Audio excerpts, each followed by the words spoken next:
Welcome to Inside the Build, your destination for all things tech.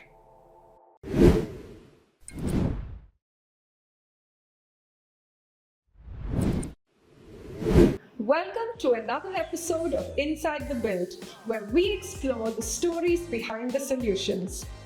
In today's episode, our host John Ripma, an industry veteran in technology, connects with Tracy Davis, the President and CEO of Trax Analytics. Trax is transforming the way facilities manage cleanliness by combining real-time data with cutting-edge technology to streamline janitorial operations across industries. Join us as they explore how data-driven solutions are elevating operational efficiency and driving smarter facility management. Let's dive into the conversation. Welcome, everybody, to Inside the Build. This is a podcast sponsored by Experion Technologies and Trax Analytics. Today, I'm talking to Tracy Davis, who is the founder and CEO of Trax Analytics here in Atlanta. I'm very excited about this conversation because she'll be bringing some very interesting perspectives to something called bathroom technology. So you want to stay tuned to hear all of that. This podcast, so you all know, for everyone in the audience, is really designed for people who are entrepreneurs, who are startups, even people who have been in the business a while, but who are interested in the other side of building complex software, and that's the emotional side, the human side of it, where frequently we're always talking about the bits and bytes and the technology. There's also a very real human side to building a product that's complex, has a lot of difficulty built into it, and is going to last a long time once it goes live. So this is what we're all about in exploring the experiences of other people like Tracy, who have had this kind of experience and are bringing some of their knowledge and insights out for us to think about. So without any further comment, Tracy, I'd love to hear what you've got to say. So welcome to Inside the Build. Thank you so much, John. It is a pleasure to be here, and I'm so excited to have the opportunity to share my story. Awesome. Well, we're interested in hearing it, so we're going to buckle up and just let you roll with it. But let me start with my understanding a little bit about what you do. Okay, and I'm going to take this from your website, so bear with me while I read this and make sure that we get it right. But smart restroom technology is your tagline, so to speak. You leverage smart restroom technology to turn each restroom into an intelligent data collecting environment. And in so doing, that improves operational efficiency, cleanliness, and an overall restroom guest experience. So can you, with that in mind, can you take us back? I know a few years, you've been in business now several years. Can you take us back to the very beginning, the first thought that you had when you, before you began the business, but as you began the business, to tell us what in the world made you think that the world needs a smarter bathroom? What sparked that idea? It is pretty wild. As we were just talking about, I somehow gained the nickname the Restroom Lady after all these years, and I'm not sure I signed up for that one, but we're here. So the interesting part was this started about 5 years ago, and I was actually with my family business, who is really founded in aviation. So my background is airports, software for aviation environments. And I was sitting down with a few airports at the time, and it was Houston Airport and Atlanta Airport. And they kept giving me this problem statement that they didn't know when to clean their bathrooms. And, it was an odd problem statement. I'm like, you get planes off the ground, Atlanta moves 100 million passengers every year, right? So bathrooms are kind of like, it's an odd thing to think about. But I started to lose sleep over it, which is embarrassing to say, but I did because it was a problem that multiple airports kept giving me and no one had a solution for. So at the time, my brother and I developed the first version of Trax Smart Restrooms. This was actually more than 5 years ago now. This was back in 2018. And he developed the first version where we were monitoring the in and out of, passengers, feedback, communicating with the janitorial staff to create an automated approach to cleaning. And since then, it was picked up in the New York Times, named Wall Street Journal, top USA Wow. Today's top 10 Wow. airport amenity. So Wow. we've been growing ever since. And so here we are now, and we're in over 51 airports. So it's been Is a that wild right? journey. And I hear you're also in hospitals and hotels. I mean, I've heard some other things besides airports. Is that correct? You're spot on. So, what started off with airports, it has naturally grown to really any commercial space that has a cleaning operation. So, Yeah. we started to move into NBA stadiums and universities, retail, you name it. And we've been partnering with janitorial companies to further that outreach and that scale. So, it's been a wild ride. So tell me just a little bit about what you were doing. I know you said you were in the aviation industry or part of it. What were you actually doing in that led you? What was that transition that kept you awake at night worrying about people's restrooms and all of that? Well, when you see it that way, John, it's pretty embarrassing.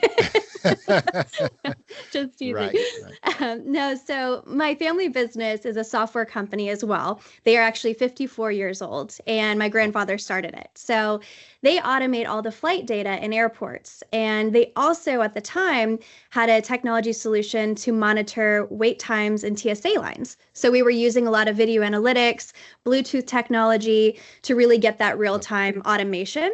And when an airport kept saying to me, can you take that same technology and adapt it for a restroom environment?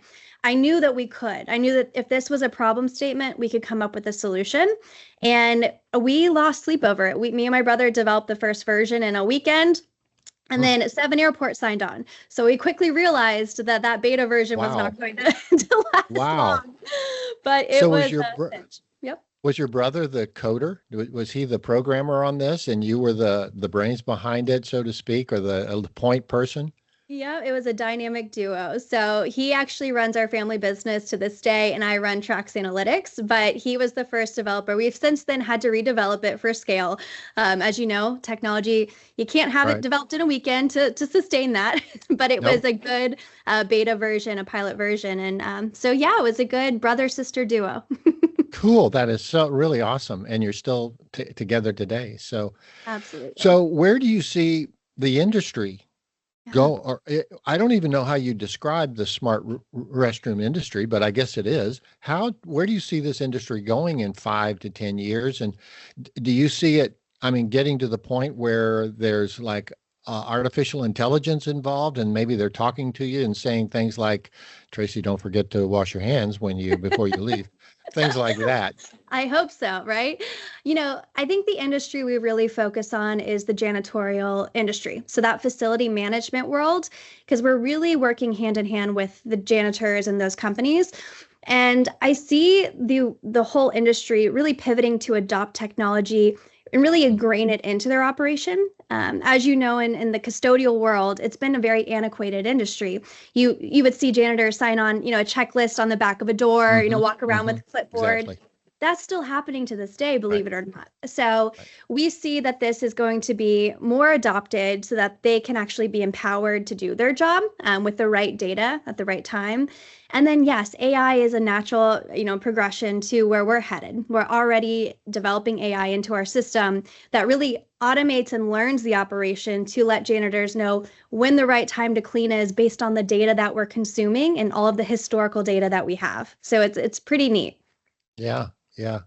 Just amazing when you get into an industry like this, when you peel the onion back, all of the different aspects of it. And I'm sure you're exploring those, every day, some new, wrinkle comes up, so to speak. But so still sort of staying in that early days. And this podcast, is not necessarily just for people who are going to run out there and build smart restroom technology or anything like that. They're for people who out there who are interested in building or exploring how to build complex business software. And it could be anything from a taco stand software to, how to make better airports more efficient or whatever, just on and on.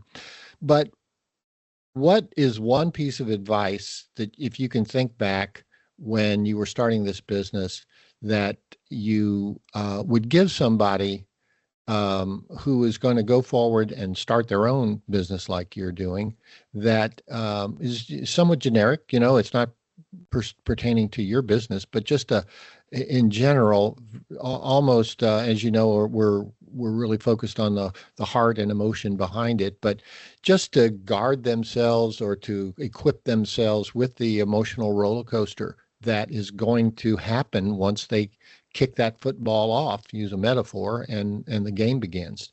What would what piece of advice comes to mind? That's a great question. It's hard to narrow it down to one when, being an entrepreneur, as you know, it is a wild ride. You're learning something new every day, right? I would say for the early stages, don't wait until you think you know all the answers or till you have the perfect product before you start making moves. Because I often see, and I do a lot of mentorship and coaching as well, a lot of entrepreneurs, they want things to be absolutely perfect, the perfect product, everything fleshed out, the entire plan, everything fleshed out. And you can get into an analysis paralysis, and then the market moves on without you. So sometimes it's okay to take a leap, and you're going to figure it out along the way. And to that point, make sure you choose the right partners and the right support system around you, because I've made that mistake before too. If you don't choose that right group to surround you, to give you the right advice or to lean on when you are going to have those hard days, it can become a lonely road, or you can get misguided along the way. So choose wisely. That's a real, to that end, you've chosen, I'm going to, not really plugging Experion right now, but using Experion, the company that you're working with in building some of your software. But it's an offshore Indian-based company. So that decision that you made, there was a certain amount of risk involved, in going that direction and going offshore. How did you do that? And, were you worried, that this wasn't going to work out? And particularly if you hit a bump in the road early on where you're going, oh no, did I make the right decision? How did you handle that? Yeah, it's a great question. I've got a lot of experience doing onshore and offshore development and working with teams. And so I've learned a lot of hard lessons throughout that process, what works and what doesn't work. I would say that with this route, going with Experion, I really leaned on our Vice President of Technology, Anish, who has a wealth of knowledge, and I trust his intuition and his gut so much. And he did so much research that when the opportunity to work with Experion was presented, it didn't feel as much of a risk as someone would think. It was a very solid, plan. The teams were incredible, and then the way that Experion really supports us is something that we have never had before. So it was the best decision we've made in a long time. Yeah. Having smart people that have a good system, whether they're onshore or offshore, there's great people everywhere. But that part of it, having a good engineering focus where it's not just tell me what to build and I'll build it, but it's tell me what to build and we'll look at it and we may have some feedback as to why you want to do it a little differently than this, or keeping you out of trouble, so to speak, when you want to run off and do this and it's a great idea, but the system and where they're at in the build may not be quite where you want it to be, which could be frustrating to you, I'm sure. But on the other hand, it may keep you out of some hot water. We welcome that, and that's something that's really unique to Experion and that we've, haven't seen before, is just that willingness to really guide. So being able to tell us that, hey, these are great ideas and here's how we can accomplish them, but in a certain way, or we might need to pivot a little bit, or what you're asking for is going to be at big risk. So having that open communication and being able to have that guidance has been something that has been night and day and amazing. Yeah. That's cool. So now we're going to move a little further along in your build. So you get started now. What would you, thinking back, what would you say was one of, or perhaps your most biggest significant challenge that you faced in the early stages of the Trax build, Trax Insights build? Well, what really comes to mind as that first big hurdle? Oh my goodness, which one to focus on, John? whatever Let's have pops it. in, a lot of times the thing that pops into your mind first might actually be it. Yeah. Yeah, I think getting the software ready for scale, we were very blessed in that we have really strong networks and the doors were open for us. There was a strong need, the demand was there. So we were able to sell very quickly.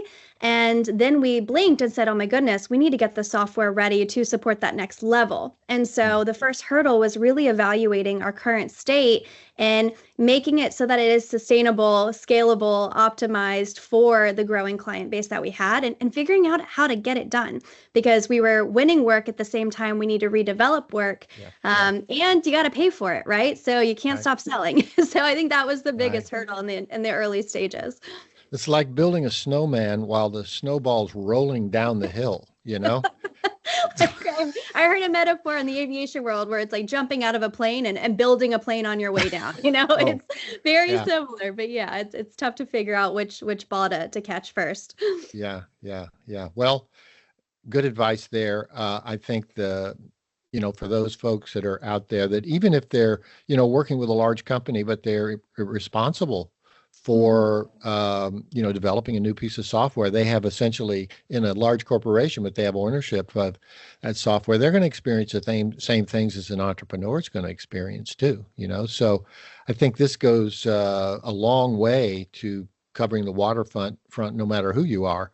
A CEO who's starting a company, a founder like yourself, or you're, a guy who's been working for IBM for, 50 years and you're tasked with building a piece of software.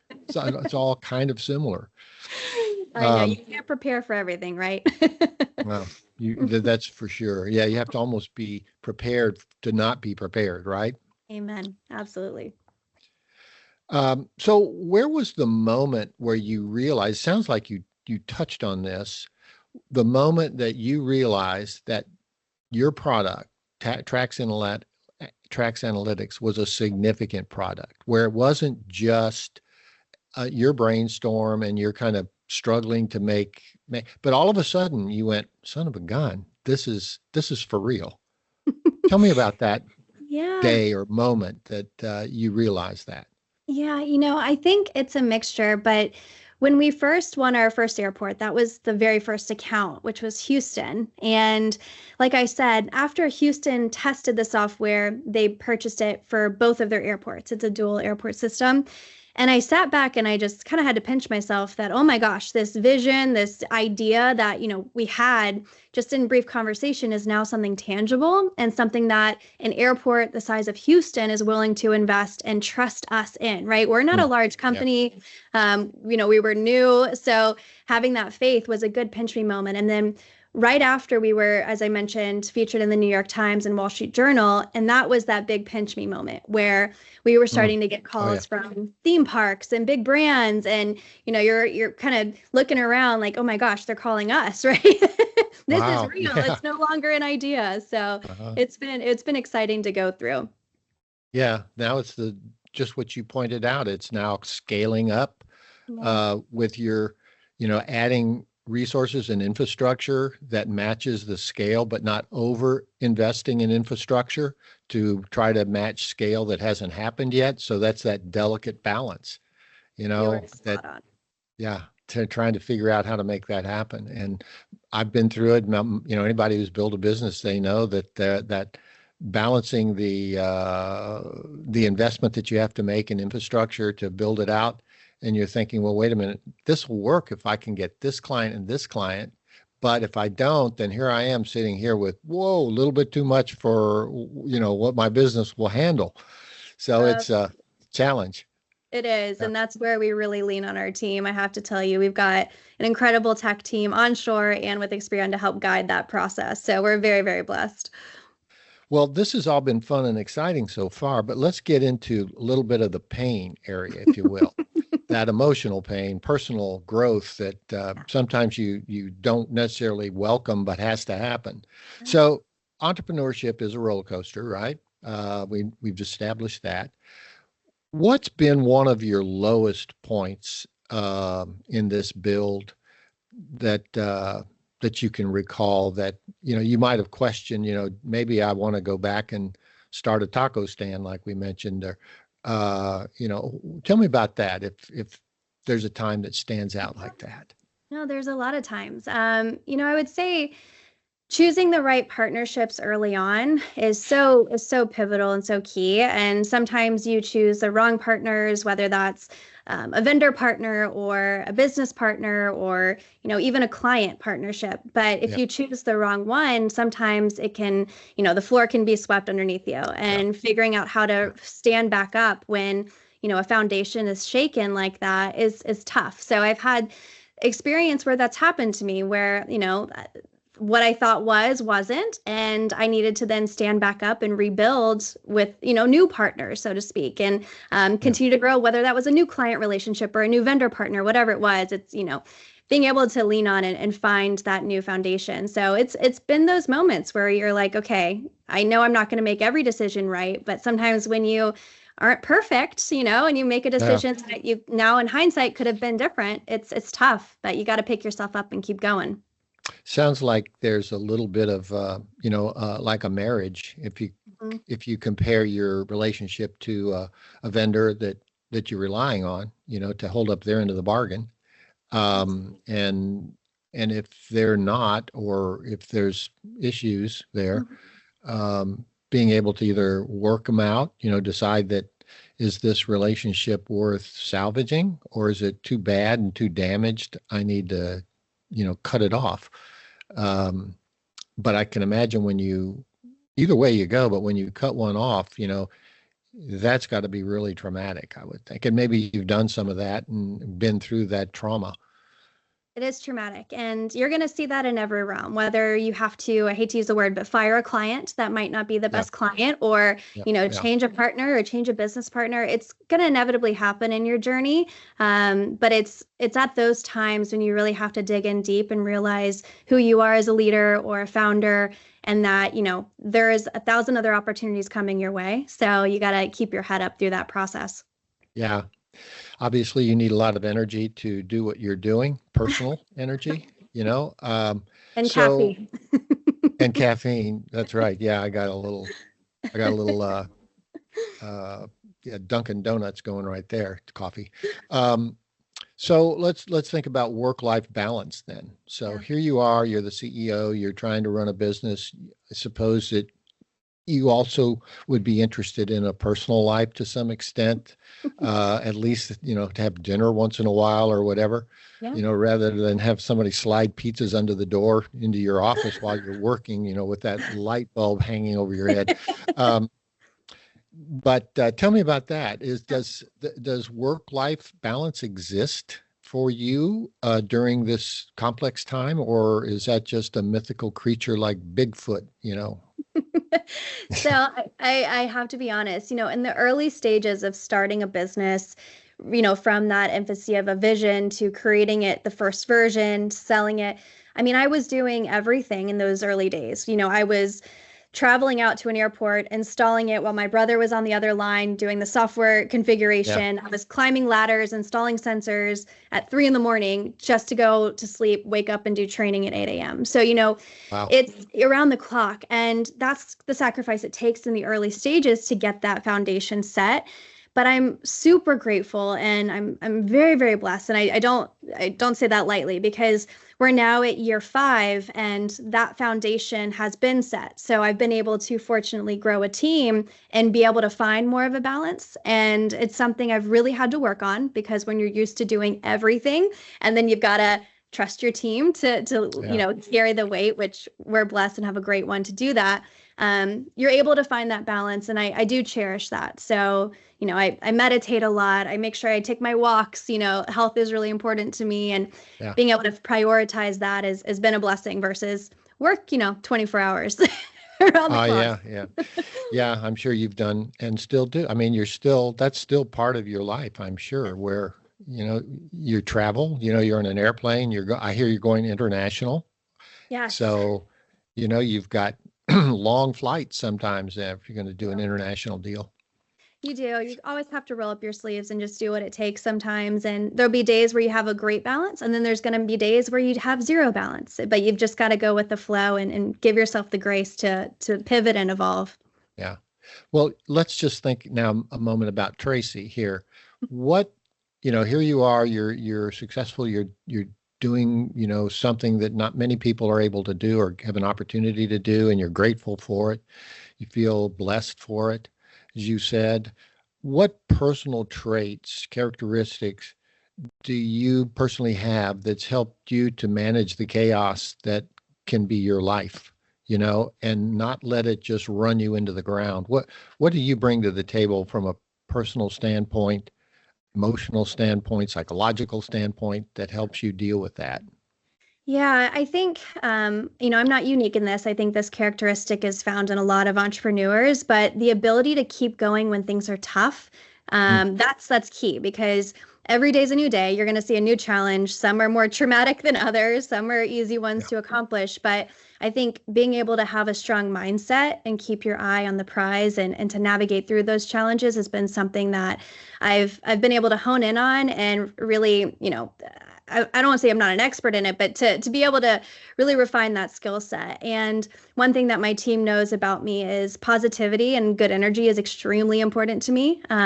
They always know, and I carry this true, we're going to run into problems and you can bring problems to me always, as long as you have a solution with it. And I want a positive environment because the moment we have negativity and screaming, yelling, fear, whatever that is, it just sucks the soul out of a company. So that positivity is key. Yeah, that positivity, and you keep that positivity up by, it sounds like some things that you do, exercise, eating well, meditation, whatever, your spiritual life is, whatever the case might be, in order to keep keep sanity and keep a balance and a core that isn't getting ripped to pieces when you go out into the world. And, entrepreneurs essentially go wrestle a monster every day. And it feels like it sometimes, doesn't it? It does. You're spot on. And you're right. I do lean on something higher than myself. I lean on, being able to show up every day for the people around me and to know that my presence does make an impact, whether that's good or bad. And so I keep that true to my heart. And so every day, I'm big into meditation and breathing because it helps calm me when things are getting chaotic. And being able to kind of bring that calm energy into the room, I think is really important for any entrepreneur that's growing a business and a team. I agree. Being able to, when the world is falling apart, it seems to be falling apart so fast, and everything seems to be moving so fast. And to be able to slow yourself down, to take a breath, see what's going on around you, not as just crumbling, but it might be crumbling, but you slow the process, you slow yourself, then you can deal with it. And that's great advice. So let's think about aspiring entrepreneurs, especially women in tech, because that's something that you have a deep understanding of.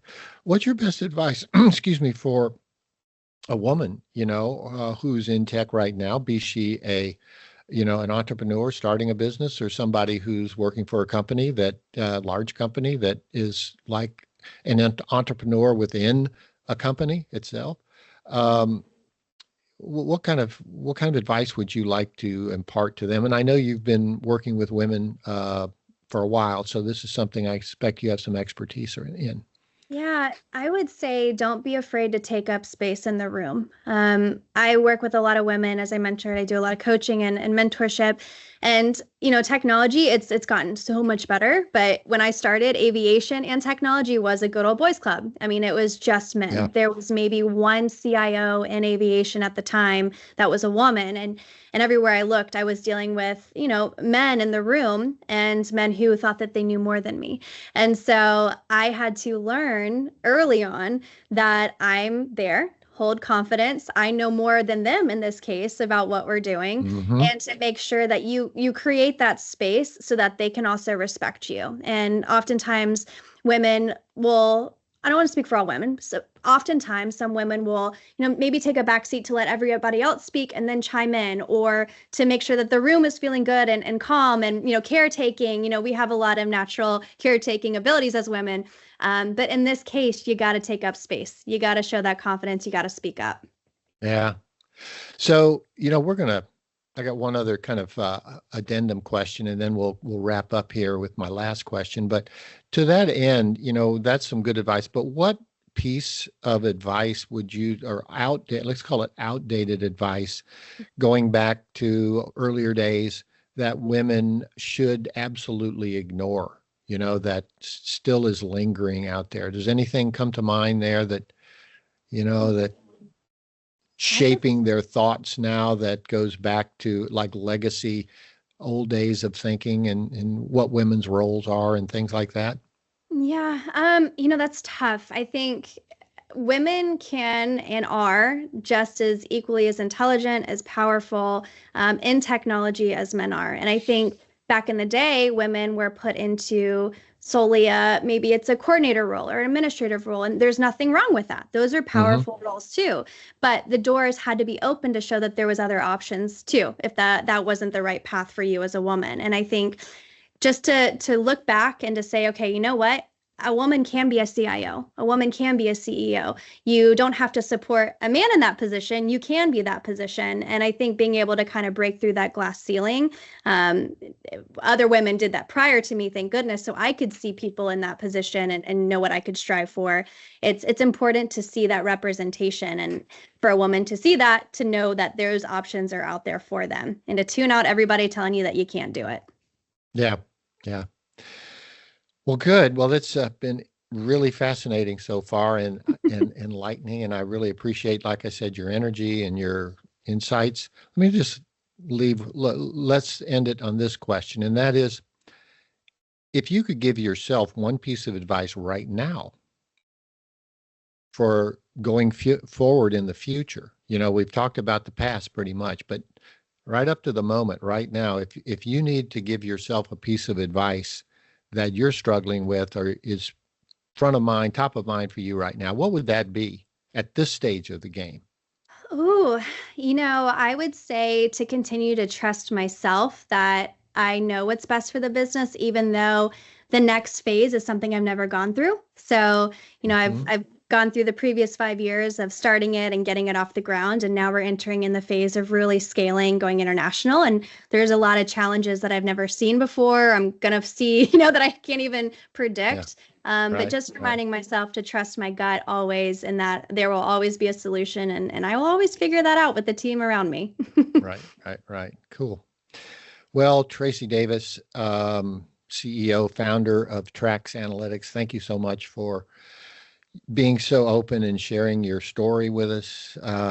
Really, hopefully it's resonating with some folks who happen to be listening at some point in time, and maybe they'll take some wisdom from you, and it'll make a difference in their lives. So do appreciate it. Thank you so much. And hopefully I get to see you in person. So we're about 50 miles apart.